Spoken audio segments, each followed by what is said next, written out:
하나님의 말씀은 사무엘상 17장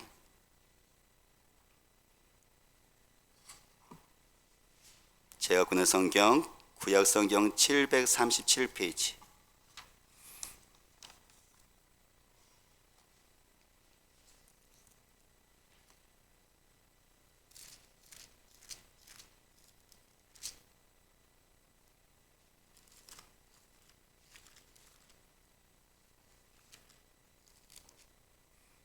사무엘상 17장 28절에 40절인데요. 437페이지에 있습니다. 저와 여러분들이 돌아가면서 한 절씩 하나님의 말씀을 우리가 읽도록 하겠습니다. 제가 먼저 읽겠습니다.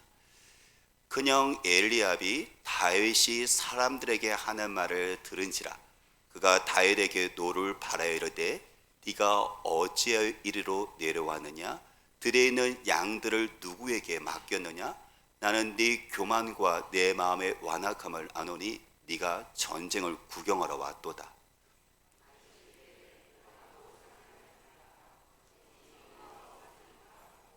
돌아서서 다른 사람을 향하여 전과 같이 말하며 백성이 전과 같이 대답하니라.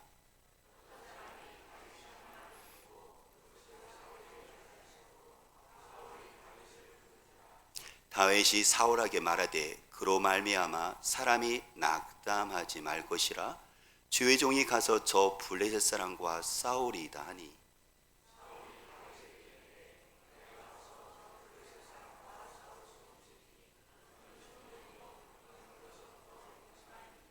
다윗이 사울에게 말하되 주의 종이 아버지의 양을 지킬 때 사자나 곰이 와서 양떼에서 새끼를 물어 가면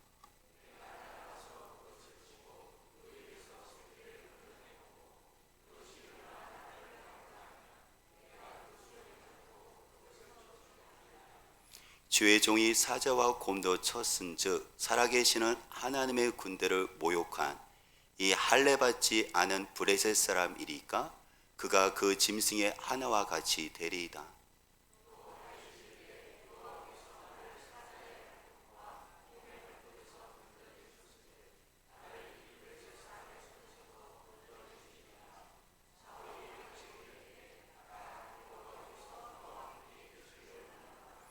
예 사울이 자기 군복을 다윗에게 입히고 녹투구를 그의 머리에 씌우고 또 그에게 갑옷을 입히매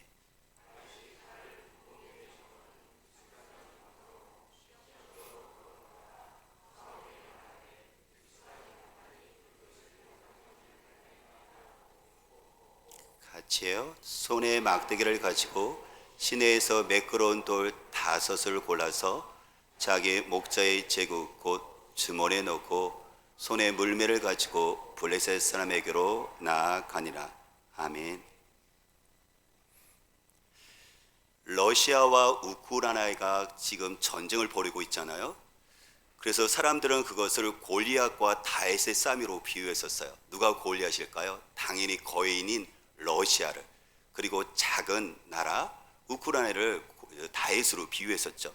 당연히 싸움은 러시아가 이길 거라고 생각을 했어요. 러시아는 군세력이 세계 2위거든요. 미국 다음으로요. 우크라이나는 22위고요. 그러니까 군사력 봤었을 때, 외주로 봤었을 때 이 싸움은요, 사람들은 생각했어요. 며칠만 되어지면 우크라이나는 수도가 함락되어질 것이고 그들은 항복할 것이라고요. 그런데요, 그 결과가 되질 않았죠. 오히려 1년이 지나도록 버틸 뿐만 아니라 러시아가 거기서 전쟁에서 밀리게 되어진 것들을 보게 되어져요. 그러면 도대체 어찌 된 일일까요? 왜 그 외모로 봤었을 때, 군사를 봤었을 때 당연히 러시아가 며칠 만에 이게 승리할 수밖에 없었던 것들을 1년을 버틸 뿐만 아니라 러시아가 왜 이렇게 공경 속에 처하고 있는 이유가 무엇일까요? 그것은 보여지지 않는 무기를 우크라이나가 갖고 있었기 때문이에요. 이 무기는 러시아가 없었습니다. 사람들은 보여지는 무기만 얘기했었는데, 계산해 두었었는데, 우크라이나는 대통령과 군과 그리고 국민 전체까지 모두가 그들이 갖고 있었던 보이지 않는 무기가 있었는데, 그것은 무엇이냐면 하나된 사기였어요. 절대로 꺾이지 않는 마음, 절대로 우리 가족을 지키겠다, 우리나라를 빼앗기지 않겠다는 이 보이지 않는 이 마음에 가지고 있는 이 여러분들 이 사기가 우크라이나에게는 있었고 러시아에게는 없었어요. 그러니까 사람들은 보여지는 것을 가지고 승리할 것이라고 장담했었지만 보이지 않는 그 무기, 그 마음이, 그 사기가, 그 믿음이 우크라이나라고 이기게 하고 있었던 것이죠. 오늘 성경은 그것을 이야기하고 있어요. 오늘 사무엘에서 제일 중요한 성경 구절, 핵심 구절이 사무엘상 16장 7절 말씀이거든요. 정말 중요해요. 이 핵심 구절을 가지고 계속 성경을 이야기를 하는데 16장 7절 말씀 우리 같이 함께 읽어봤으면 좋겠어요. 우리 16장 7절 말씀 우리 읽어보도록 하겠습니다. 16장 7절 읽겠습니다.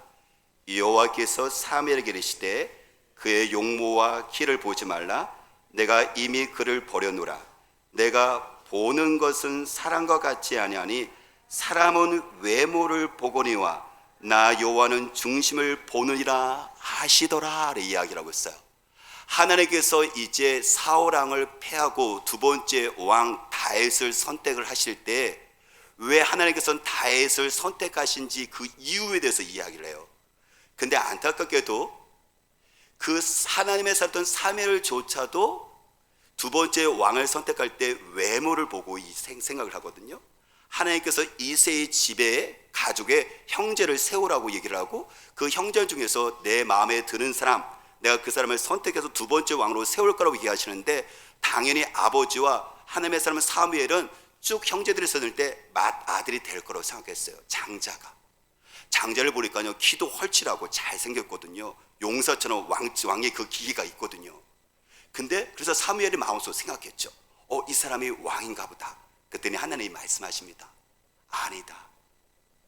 사무엘아, 너와 그리고 아버지와 사람들은 외모를 보고 왕의 그런 모습, 그가 키가 크다, 그가 힘이 세다, 그가 강하다, 이것을 가지고 왕을 선택하는 기준을 삼지만 사람은 외모를 가지고 판단하지만 하나님은 어떤 사람을 선택하신다고요? 뭘 보고요?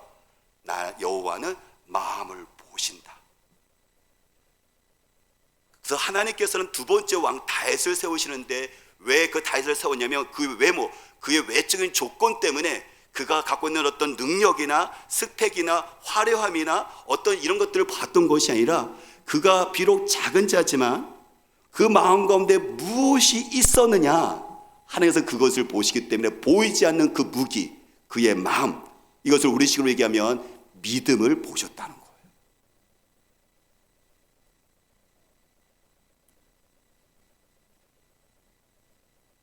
오늘 전쟁 속에서 블레셋과 이스라엘은 전쟁이 붙었거든요. 우리가 일본과 항상 이게 전쟁이 일어난 것처럼 블레셋과 이스라엘은 항상 이렇게 아주 적중의 적이었었어요. 그래서 서로 언덕을 기준해서 한쪽은 이스라엘 군대, 한쪽은 블레셋 군대, 그리고 가운데가 평지입니다. 그랬더니 블레셋 군대 중에 적장이 나왔는데 그 적장이 골리앗이에요. 근데 그 골리앗이 얼마나 그랬는데 그 외모가 화려한지 강한 사람인지 이 성경은 이렇게 합니다. 4절부터 6절 말씀 보니까 그의 키가 자그마치 3m래요.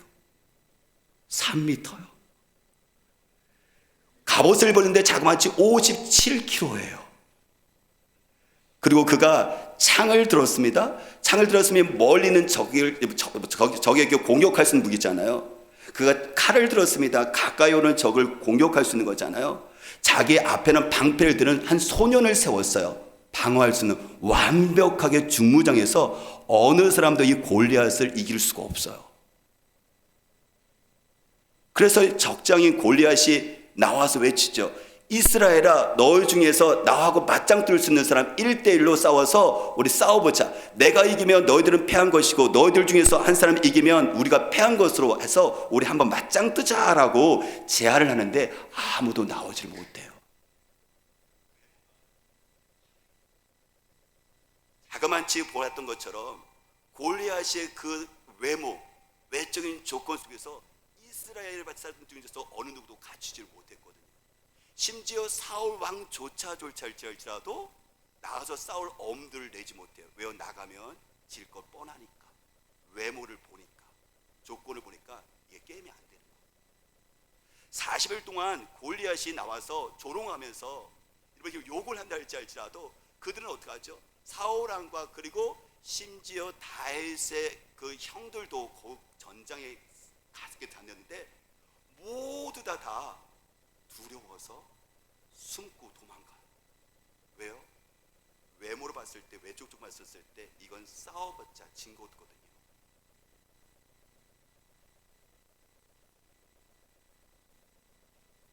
다윗의 아버지의 심부름으로 인해서 자기 집에서 형들에게 음식을 가져주고 또 형들은 어떻게 하는지 안부를 알게 하기 위해서 이제 전쟁터로 가게 되죠.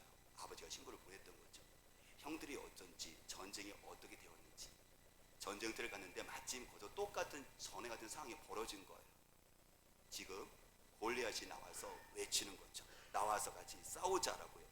다 숨어있는 상태 속에서 다윗이 이야기를 해요. 다윗이 나가서 싸운다고 이야기를 하려고 하자 죄송하지만 이거 계속 울리고 있는데 네네네.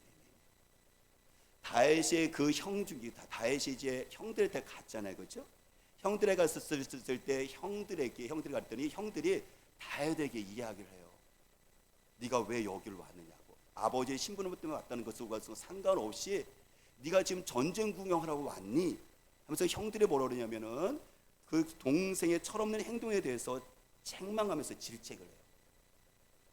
그랬더니 내가 나가서 싸울게요라고 했었을 때 사울 왕이 그 다윗을 보면서 뭐라고 하냐면 말려요. 네가 나가서 싸울 수 없다라고. 왜냐하면 이렇게 얘기를 하죠. 너는 지금 어린 청년이고 그 다음에 저 나오는 적군 골리앗은 어렸을 때부터 싸움으로 훈련되어진 살인병기다. 그 때문에 싸워보지도 않던 전쟁 때 처음 네가 지금 왔던 너하고 어렸을 때부터 싸움으로 훈련돼서 용서를 기다렸던 저 사람하고 너하고 지금 싸워봤자 전쟁 너는 뻔히 질 것 뻔하니까 절대 못 나간다라고 사울 왕이 다윗을 말려요. 그렇죠. 이게 정확한 거죠. 객관적이죠. 사울 왕이 이야기하는 것이나 형들이 이야기하는 것이나 그리고 또 어떻게 하죠? 그들이 봤던 골리앗의 외적 쪽 봤었을 때 외운을 봤었을 때는 싸우면 안 되는 거예요. 목숨을 얻기 위해서 숨거나 도망가야 되는 것이죠.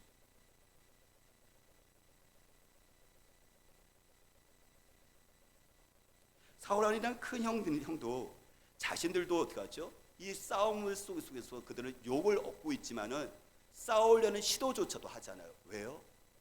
상대방 골리앗의 외모를 보니까는 이게 벌써부터 주눅 드는 거예요. 이게 패배 의식 속에서 40일 동안에 그냥 젖어버린 거죠. 싸워서 못 나갑니다. 싸울 생각조차도 못 해요. 너무 외적 정골이 상대방이 너무 강해서. 그래서 심지어 자기 형들도 그렇고 사울 왕도 그렇고 군대들도 그렇고 자기들 어떻게 숨어서 있는 것이 겨우 할 수 있는 일인데 다윗이 나가서 싸운다 그러니까는 안 된다라고 어떻게 하죠? 다시 그것조차도 하지 못하게 나도 도전하지 못할 뿐만 아니라 다윗에게도 도전하지 못하게 하고 낙심하게 어떤 객관적인 사실을 얘기하면서 하지 말라고 얘기하는 그래서 다윗도 알고 싸워보기도 전에 낙심시키는 이 모습이 이스라엘 사람들의 현재 모습이에요. 이 싸움은 절대 못 이깁니다. 형들과 사울 왕이 봤던 것처럼 바로 이스라엘 군대 봤던 것처럼 외모를 가지고 외적인 조건을 가지고 나가서 싸우면 맞습니다. 못 이깁니다. 그런데 다윗이 이겨요. 다윗이요 자신감으로 가득 차 있어요. 다윗이 무엇이라고 이야기를 하냐면 다윗이 이렇게 했죠. 왕이여 낙심하지 마십시오. 제가 저 골리앗을 이길 수 있습니다. 저 골리앗을 심지어 어떻게 하냐면 내가 이겨서 저 시신을 그 공중의 새들에게 그리고 들짐승에게 내가 먹이로 줄 겁니다라고 그렇게 이야기를 해요. 오늘 다윗이 도대체 왜 이렇게 황당한 이야기를 하고 있는 것일까요? 왜 이렇게 허풍을 떨고 있는 것일까요? 형들과 그 다음에 이스라엘 군대가 이야기했던 것처럼 그것이 분명한 사실인데 외적으로 외면봤을 때 그것이 분명한 사실이고 싸워봤자 지는 것인데 왜 다윗은 여러분들 싸워봤자 지는 게임을 이 전쟁 속에서 그렇게 무모하게 이렇게 시도를 하고 도전하고 있는 것일까요? 그거는 그의 마음이었어요. 그것이 하나님께서 다윗을 두 번째 왕으로 세우려고 했던 이유였어요. 사람들은 외모를 보지만 하나님은 뭘 보신다고요? 중심을 보시는 것처럼 다윗의 마음을 형들과 그리고 사울 왕과 심지어 적군인 골리앗은 보지를 못했어요. 이 다윗의 마음에는 무엇이 있었을까요? 그의 마음은 이것이 있었어요. 45절 47절 말씀, 이게 바로 다윗의 자신감의 근거였었고 승리의 이유였습니다. 45절에서 47절 말씀 우리 한번 읽어보도록 할까요? 45절 47절 있습니다.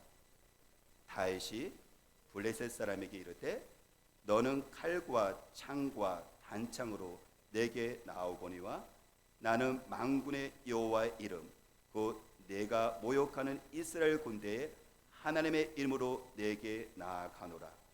오늘 여호와께서 너를 내 손에 넘기시리니 내가 너를 쳐서 내 목을 베고 블레셋 군대의 시체를 오늘 공중의 새와 땅의 들짐승에게 주어 온 땅으로 이스라엘에 하나님이 계신 줄 알게 하겠고 또 여호와의 구원하심이 칼과 창에 있지 아니함을 이 무리에게 알게 하리라. 전쟁은 여호와께 속한 것인즉 그가 너희를 우리 손에 넘기시리라 했습니다. 다윗의 마음에는 무엇이었을까요? 하나님께서는 다윗의 선택한 두 번째 왕을 세운 이유가 바로 이 마음이었는데, 이 마음은 안타깝게도 하나님을 믿고 있는 사울 왕에게도 없었었고 그리고 형들에게도 없었고 이스라엘 군대에게도 없었어요. 그 마음은 무엇이었을까요? 믿음이라고도 이야기할 수 있는데 하나님이 우리가 하나님의 살아있는 군대라는 얘기는 뭐냐면 하나님은 우리의 왕이시고 우리는 하나님의 군대고 왕이신 하나님께서 지금 우리와 함께 하신다는 그 마음, 그 믿음이 그 안에는 가득 찼어요. 그런데 안타깝게도 이 전쟁 속에 나와 있던 형들과 사울에게는 이 마음, 이 믿음이 없었어요. 그들에게는 오직 보여주는 건 뭐냐면 외적 조건, 이것으로 우리가 싸워봐야 되는데 외적 조건이 확실하게 열세니까 그들은 어떻게 하죠? 겨우 버틸 뿐만 아니라 숨고 있는 거죠. 조롱당해도 불구하고요. 근데 다윗에게는 방금 읽은 것처럼 막내이고요, 아까 얘기했던 것처럼 어린 청년이거든요. 상대방에게는 어려서 훈련되어진 살인 병기예요. 그렇죠, 맞죠. 이거는 싸울 수가 없는 거예요. 그런데 다윗에게는 골리앗도 알지 못하는, 사울 왕도 알지 못하는, 그리고 이스라엘 백성 형들도 알지 못하는 그 보이지 않는 무기가 있었는데 그 무기가 뭐예요? 하나님의 이름, 하나님이라는 거예요. 하나님은 우리의 왕이시고 하나님은 우리는 하나님의 살아있는 군대고 그리고 하나님께서 이곳에 우리와 함께 하신다는 점들, 그 믿음, 그 마음이 그에게는 가득 찼다는 거예요. 그곳으로 이긴 거예요. 전쟁이 벌어졌을 때 다윗이 그렇게 이야기를 하니까 다윗이 이야기를 하죠. 왕이시여, 왕이 걱정하는 건 충분히 이해되집니다. 외모로 봤었을 때는 분명히 제가 질 수밖에 없는 것이지만은 저는 어렸을 때부터 들에서 양을 치다가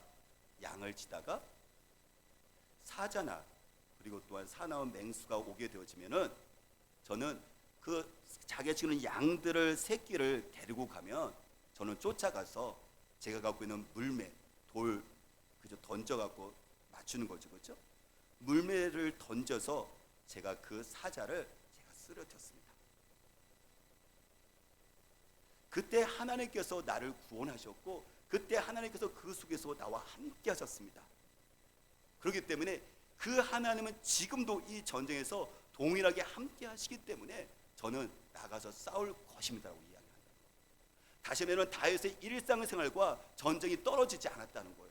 마치 우리가 교회 생활 속에서 하나님이 계신 것 같고 일상의 삶 속에 나갔었을 때, 우리가 현장 속에 나갔을 때, 직장 속에 나갔었을 때, 우리가 사회 속에 나갔을 때, 학교 생활 했었을 때 그 전쟁 속에서 하나님은 동일하게 계심에도 불구하고 어떻게 하죠?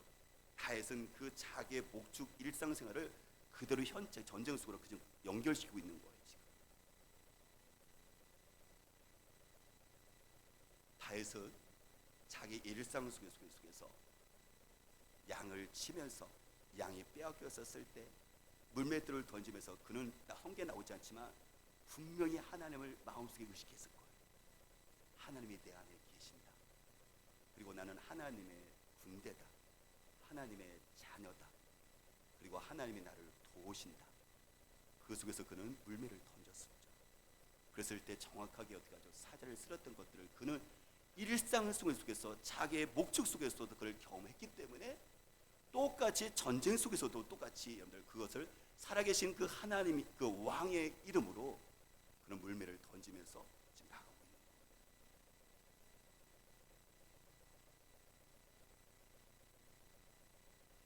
거예요. 그의 자신감의 근거는 외모가 아니었습니다. 내적인 조건이 아니었습니다. 그의 자신감의 근거는 바로 마음인데 그 마음에 무엇이 있었냐면 하나님의 이름, 하나님이 나와 함께 하시고 왕이신 나와 하나님이 나와 함께 싸우신다는 그 믿음, 그 마음이 그로 하여금 승리의 판도를 바꾸었습니다. 우리도 어렸을 때 보면 저도 이렇게 동네에서 막 이렇게 나가서 놀잖아요, 그렇죠? 동네에서 막 노는데 가끔가다 못된 형이 놀아주지 않을 뿐만 아니라 주먹으로 때릴 때가 있어요. 그러면 형하고 대들다가 이 코피가 터지죠.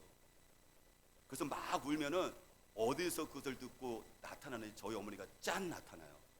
그때는 그 아이는 죽은 거예요. 네가 감히 내 아들을 때려 하면서 어머니가요 이렇게 잡죠, 그죠?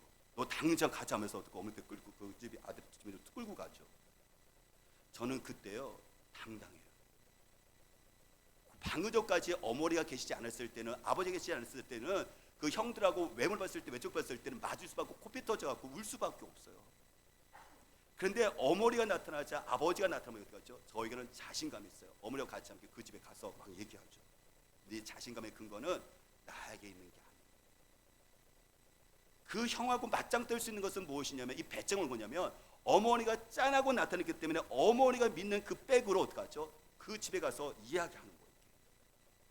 하나님이 계신다는 그 의식하고 사는 삶과 하나님이 계시지 않는 그 내 힘과 외모를 가지고 사는 사람의 차이가 이 정도 차이라는 것을 성경으로 이야기하는 거예요. 골리앗이 나오죠. 골리앗과 이제 다윗이 붙었어요. 그러자 다윗이 뭐라고 외친지 아십니까? 너는 칼과 창, 이 외모 외적 조건을 가지고 나오지만 나는 뭐라고요? 만군의 여호와의 이름으로 너에게 나간대. 전쟁은 하나님 여호와께 속한 것이다. 그래서 하나님이 너희를 우리에게 넘겨줄 거라고 얘기하세요. 오늘 그렇죠. 아이들 싸움이 어른 싸움이라고 얘기하잖아요, 그렇죠? 이거는 이스라엘 군대의 싸움은 왕이신 하나님의 싸움인 거예요. 이 사실을 기억하셔야 돼요. 여러분들 자녀들이 밖에서 싸울 때 여러분들 가만히 있나요? 아니죠. 잔중에 부모들도 참전할 수밖에 없어요. 내 아들 내 딸이거든요. 왕이신 하나님과 이스라엘 백성들이 이게 언약을 맺은 거예요. 약속을 맺은 거예요. 그렇기 때문에 하나님께서는 이스라엘 백성들이 지금 블레셋뿐만 아니라 골리앗과의 싸움 속에서 지금 다윗이 확실하게 알고 있는 것은 무엇이냐면, 이거는 왕의 싸움, 하나님의 전쟁은 여호와께 속한 것이니까 이스라엘 군대의 싸움은 왕이신 하나님의 싸움이라는 사실을 그는 알고 있다는 거예요. 그럼 당연히 누가 이기겠습니까? 당연히 부모가, 여러분들 큰 형을, 저 형을 날 때는 형을 이기죠. 왕중의 왕이신 하나님께서 골리앗을 넘어뜨려서 이스라엘 백성에게 넘겨주는 거예요. 저와 여러분들이 이 진리를 깨달음이 있었으면 좋겠습니다. 외모를 취하는 것이 아니라 하나님께서 마음을 보신다는 것처럼 마음에 보이지 않는 이 무기가 하나님의 무기인데, 하나님이 왕이신 하나님께서 나와 함께 계시고 나는 하나님의 살아있는 군대고 하나님께서 나와 함께 하시는 그 사실을 말미암아 이 전쟁, 나의 삶 가운데 속에서 하나님께서 나와 함께 하심으로 인해서 나는 이길 수 있다는 여러분들 이 자신감의 근거, 저는 저와 여러분들이 꼭 가지시길 바랍니다. 근데 만일에 내 자신을 보거나 상대방을 보게 되어진다면, 그래서 하나님을 의식하지 않는다면 내가 외적 조건에 상대보다 더 많거나 더 강하거나 어떻게 하죠? 더 많은 능력이 있어야 돼요. 근데 세상에는 나보다 능력이 많은 골리앗이 수도 없이 많습니다. 그래서 사울 왕과 이스라엘 형들처럼 날마다 패배의식 속에 살 거예요. 내가 하나님의 군대임에도 불구하고 말이죠. 그것이 당연하다고 생각할 거예요. 그래서 내 외적인 조건을 키워야지만이, 우리의 자녀가 스펙이 화려해야지만이 인생 가운데 승리할 수 있다는 생각 속에서 우리는 날마다 이 자유를 누리지 못하고 살게 될 거죠. 오늘 저는 다윗의 옛날 이야기를 하는 게 아니에요. 다윗과 골리였던 동화 이야기를 하는 게 아니에요. 이스라엘 민족 역사 속에서 살아계신 하나님의 그 역사를, 하나님의 말씀의 진리를 똑같이 여러분들의 우리와 삶 속에서 지금 하나님의 말씀을 이야기를 하고 있거든요.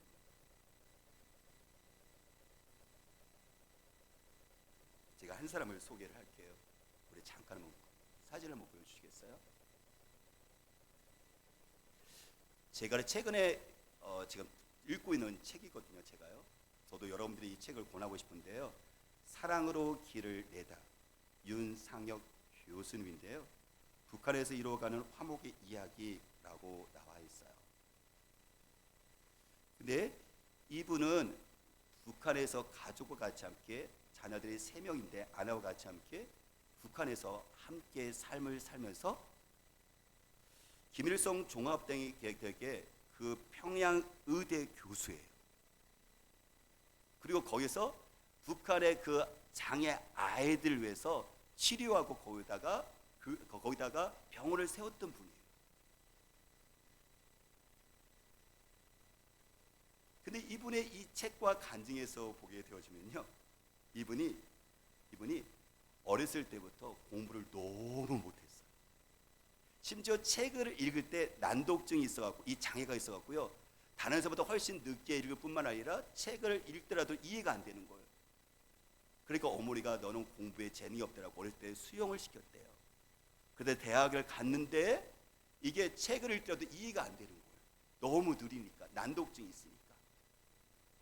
근데 그런 가운데서도 그가 한 예배를 통해서 예수 그리스도를 인격적으로 만나요. 성임을 통해서 그가 예수님이 나의 구원자시고 그분이 나의 왕이시라는 사실을 그가 머리로 하는 것이 아니라 그가 실질적으로 그것을 모셔드리고 경험을 해요.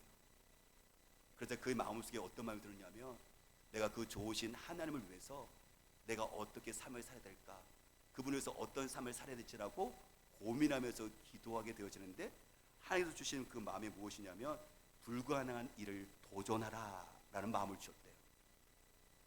가만히 생각해서 불가능한 일을 도전하라고?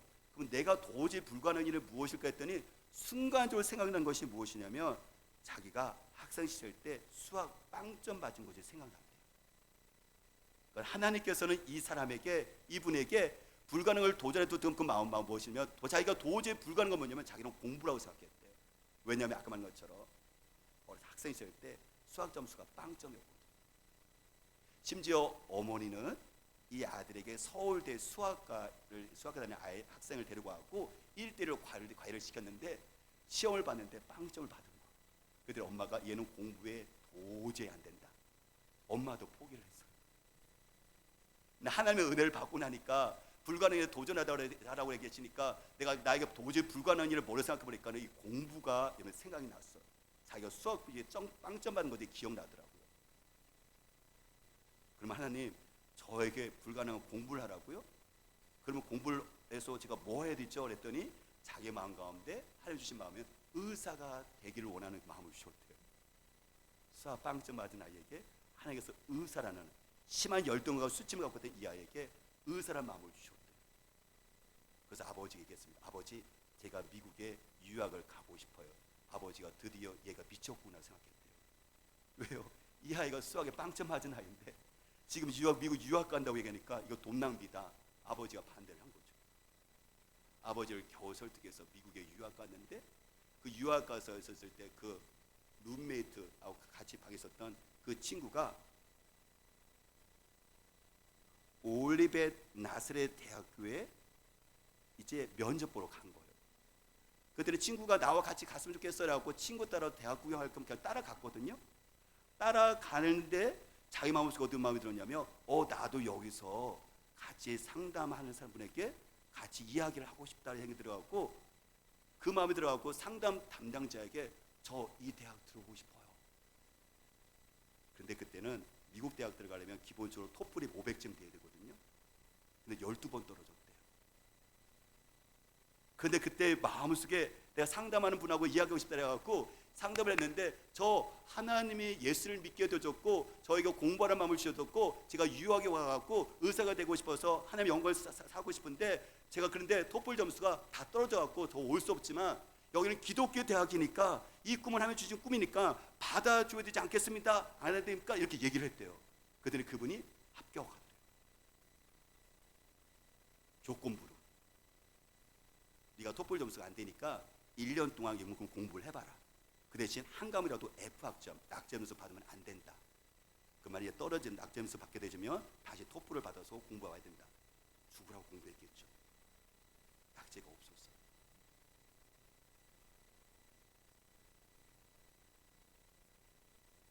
그분이 나중에 이제 그곳 속에서 그 학교에서 한국에 선교사 왔었던 그 딸하고 같이 함께 이제 결혼하게 되어지고, 그 아내를 통해서 북한에 하나님께서 보내시는 그 사명에서 북한으로 가게 되어지지만요, 이 책에서 그분이 이렇게 얘기를 하더라고요. 하나님은 열등감으로 가득한 나를 부르셨다. 마치 뽕나무에 올라간 사교회를 부르셨던 것처럼 말이다.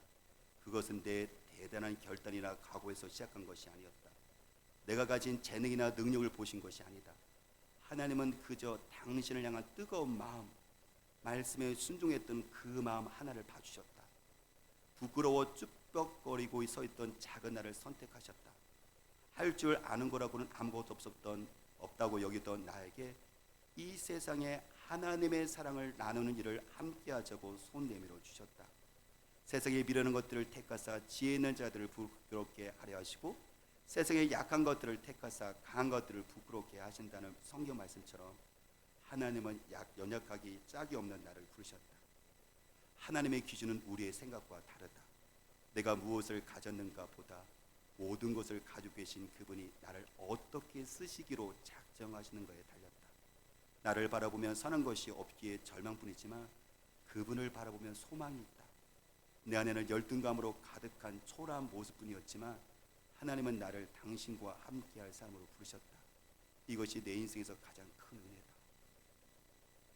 0점짜리 수학학을 썼던 아이가 의사가 되고, 북한에 가서 아무도 지금도 관계가 끊어져서 있는 그 북한에 가서 평양대 의대 교수로서 심지어 아무도 돕지 못하는 그 장애 아이들을 돕고 있는 여러분들, 이것을 어떻게 얘기할 수 있겠습니까?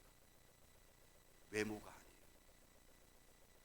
사람들은 이 사람의 외모를 보고 아버지조차도 너 미쳤구나 할 정도 있습니다. 아까 그 형들처럼 너 구경하러 왔냐라고 조롱했던 것처럼. 그런데 그에게는 예수를 만난 다음에 그의 마음에 하나님께서 그 마음을 보셨어요. 어떤 마음이요? 하나님을 향하는 그 마음, 그리고 하나님의 나의 삶의 주인이시는 그 마음. 그래서 그분 말씀에 따라서 한 걸음씩 한 걸음씩 순종했었던 여러분들, 그 마음을 주께서 붙잡으셨고 다음 단계로 함께 넘기셔서 하나님께서 그 일을 이루셨던 거예요. 사실은 이것은 여러분들 동화 얘기하는 것이 아니라, 다에서 옛날 이야기하는 것이 아니라 실제적으로 우리의 삶 가운데 있는 살아계신 하나님의 이야기를 하는 거예요. 저와 여러분이 누굴까요? 사랑하는 여러분, 저와 여러분의 인생 가운데 속에서 우리를 찌뼛거리게 만들고 우리를 숨게 만들고 초라하게 만들고, 하지만 세상은 거대하고 수많은 골리앗들이 우리를 공격해 오는데, 예수를 믿고 있지만 막상 현장 속에 나갔었을 때는 움찔 수밖에 없고 무기력과 패배했을 수밖에 없는 우리들에게 오늘 하나님께서 이 말씀을 통해서 우리에게 말씀하시는 거예요. 우리가 믿는 그 하나님이 어떤 분이시고 우리가 누구냐는 것을 묻고 계신 거예요. 이게 마음이거든요. 외적 조건으로 싸운다면 우리는 패배할 수밖에 없죠. 누가 골리앗을 이깁니까? 형들 얘기 맞아요. 사울왕 얘기 맞아요. 그런데 하나님께서 세상을 이길 수 있는 것은 그 팩트가 이기는 것이 아니라 진리가 이긴다고 말씀하십니다. 그 진리가 뭐예요? 하나님은 나의 왕이시고 나는 하나님의 백성 군대며 하나님은 나와 함께 하시는 거예요. 그래서 전쟁은 여호와께 속한 거예요.